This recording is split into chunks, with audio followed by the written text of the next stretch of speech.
નમસ્કાર દોસ્તો, વર્તમાન ગુજરાત સમાચારમાં તમારું સ્વાગત છે.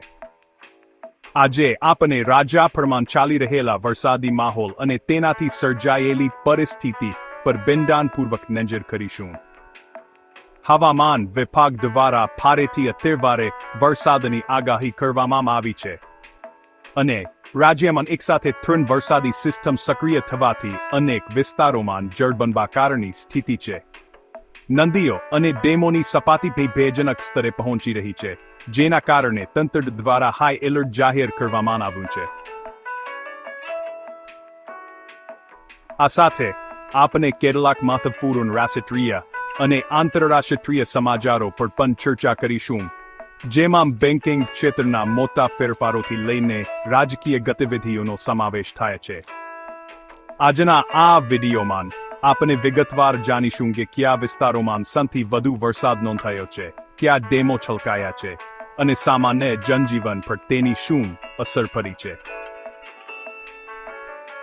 અંબાલાલ પટેલ જેવા હવામાન નિષ્ણાતોની આગાહી શું કહે છે અને આગામી દિવસોમાં પરિસ્થિતિ કેવી રહી શકે છે તેની પણ સમીક્ષા કરીશું.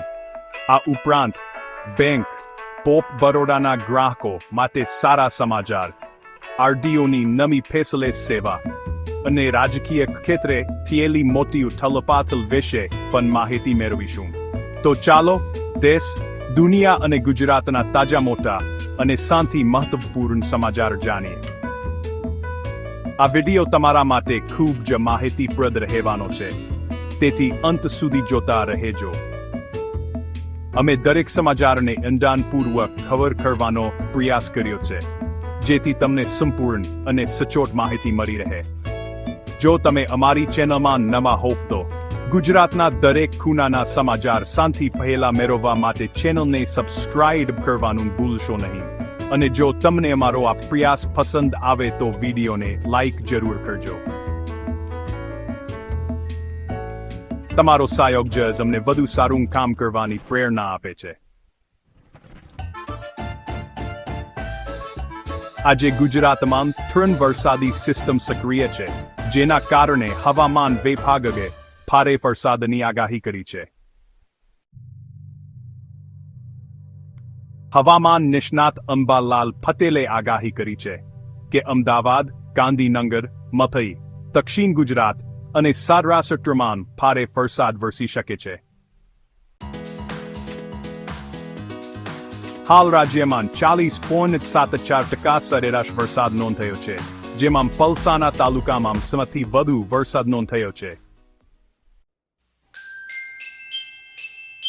બેંક ઓફ બરોડાએ બચત ખાતામાં મિનિમમ બેલેન્સ ચાર્જ 1 જુલાઈ 2025થી નાબૂદ કરવાનો નિર્ણય કર્યો છે. તાપીના વ્યારા તાલુકામાં 4 ઇંચ કરતાં વધારે વરસાદ પડતા નદીઓ ઓવરફ્લો થઈ અને વાહન વ્યવહાર બંધ કરાયો. આમ આદમી પાર્ટીના ધારાસભ્ય ચિત્ર વસાવાની ધરપકડથી રાજકીય માહોલ ગરમાયો છે અને રાજકારણમાં ચર્ચાઓ શરૂ થઈ છે. દ્વારકામાં સતત ભારે વરસાદના કારણે પાણી ભરાતા વાહન વ્યવહાર માટે મહત્વપૂર્ણ ગણાતો સ્ટેટ હાઈવે બંધ કરાયો છે.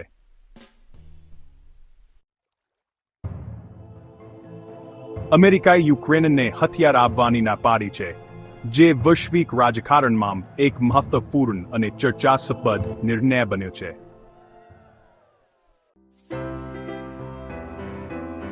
વલસાડના મહરૂબન ડેમના આસ્ત દરવાજા ભારે વરસાદના કારણે અને પાણીની ભારે આવકને કારણે ખોલવામાં આવ્યા છે.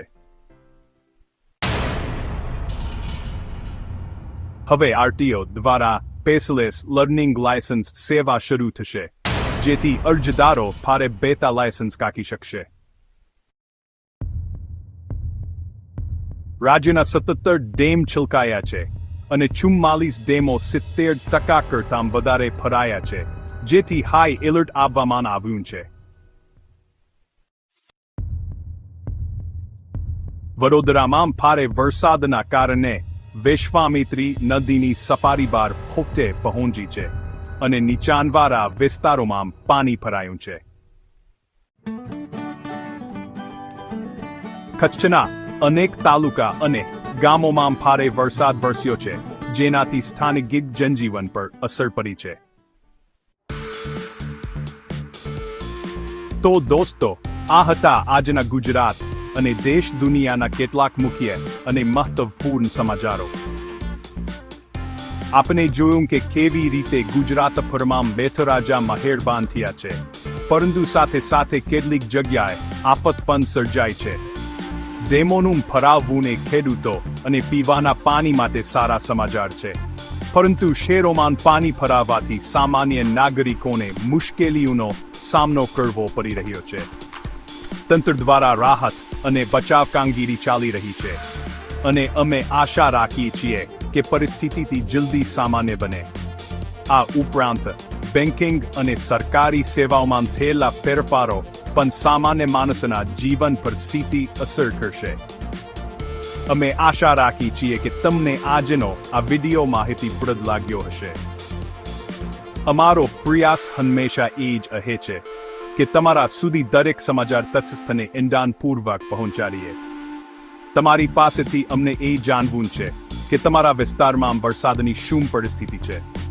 દોસ્તો, તમારા વિસ્તારમાં પણ આવો જે વરસાદી માહોલ છે કે નહીં, અને જો હા, તો ત્યાં કેવી સ્થિતિ છે તે અમને નીચે કમેન્ટમાં જણાવજો.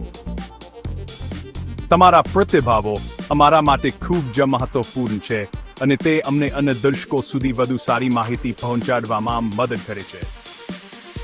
જો તમે હજુ સુધી અમારી ચેનલને સબસ્ક્રાઇબ કરી પ્રતિક્રિયા ભવિષ્યમાં પણ આવા જ તાજા અને મહત્વપૂર્ણ સમાચાર અને ઊંડાણપૂર્વકના વિશ્લેષણ માટે ચેનલને જરૂરથી સબસ્ક્રાઇબ કરો. આ વિડીયોને લાઈક કરો અને તમારા મિત્રો તથા પરિવારજનો સાથે શેર કરો, જેથી તેઓ પણ આ મહત્વપૂર્ણ માહિતીથી વાકેફ થઈ શકે. તમારો સાથ અને સહકાર જ અમારી સાથી મોટી તાકાત છે. ફરી મળીશું એક નવા વિડીયોમાં નવા સમાચારો સાથે. ત્યાં સુધી જય હિન્દ.